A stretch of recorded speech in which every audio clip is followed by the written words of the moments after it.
মাননীয় মুখ্যমন্ত্ৰী ডাঙৰীয়াক আমি অন্তৰৰ পৰা ধন্যবাদ জ্ঞাপন কৰিছোঁ। কাৰণ দেশ স্বাধীন হোৱাৰ ৭৫ বছৰ পাৰ হৈ যোৱাৰ পিছতো কোনো এজন মুখ্যমন্ত্ৰীয়ে এইটো সাহস নকৰিলে যিটো তেখেতে কৰিছে।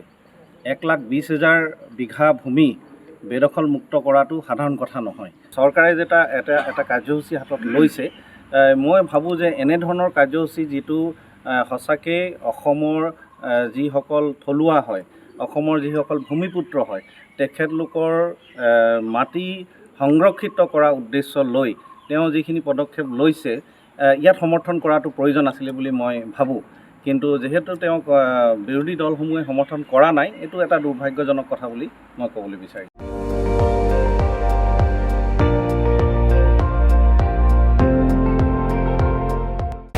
আপুনি চাই আছে ND24, সৰ্বশ্ৰেষ্ঠ নহয় সৰ্বোত্তমৰ দৌৰা।